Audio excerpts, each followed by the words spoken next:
Lovers, my name is Carrie and this is Spines and Spoilers. Today I want to do the Summer Lovin Booktag by Bookishly Richie, and I'll make sure to link their channel down below. But first I want to talk briefly about what I'm drinking and what I'm reading. I am drinking some iced coffee that I made myself. I'm so proud. As for what I'm reading, the physical book that I'm reading right now is The Silent Corner by Dean Koontz. So far so good. This is one that my mother recommended to me and we generally have the same book taste. I'm also listening to an audiobook. It's Middle of the Night by Riley Sager. Just started that. I'm excited because it's Riley Sager and it's either going to be so ridiculous that it's funny or it'll be really good or possibly both. Either way, I win. On to the book tag though. The first question is Start of Summer. Pick a book with an attention-grabbing first sentence. And for this one, I said Fahrenheit 451 because the very first sentence is, "It was a pleasure to burn."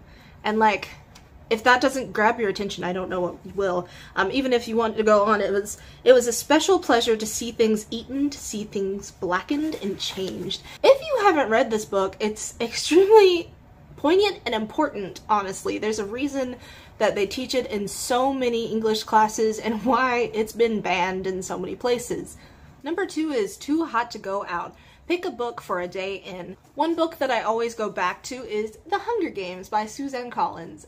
Whenever I'm in a slump or I feel like I need to stay in because it's too hot or too cold and I do feel like reading, I go back to The Hunger Games because it's one of my absolute favorite series and it can get me out of a slump. It can, I don't know, it's a comfort read for me, basically. Honestly, if all else failed, I would pick this series to bring with me. Like, if I could only pick one, I would probably pick this one. Number 3 is Summer Road Trip. Pick a book that you'd take with you on the road. For this one, I picked one that I actually brought with me on the road. It is Never Whistle at Night, and it is by a variety of Indigenous authors. It's a horror anthology.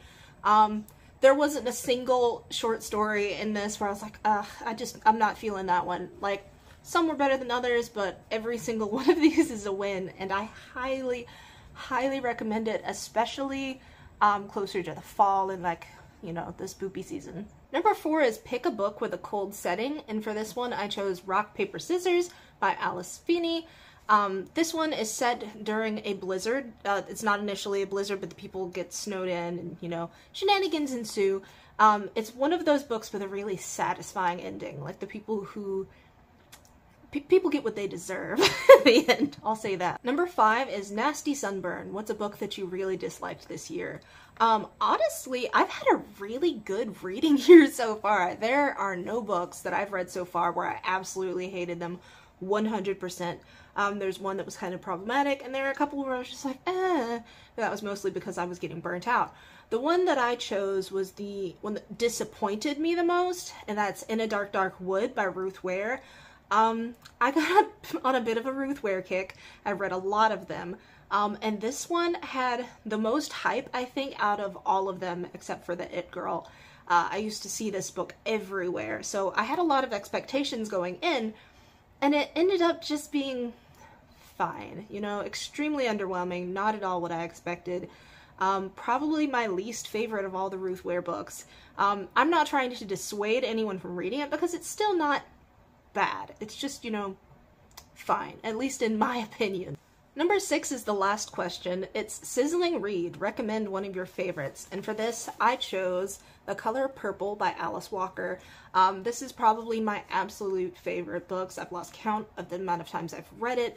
I probably need to reread it again. I'm just kind of waving this around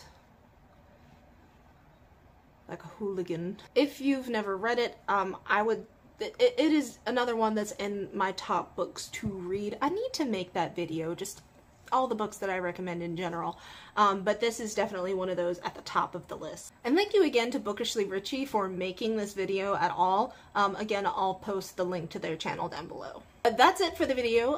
Thank you so much for watching. If you want to like and share and subscribe and do all that stuff, I'm not going to pressure you into it, but feel free.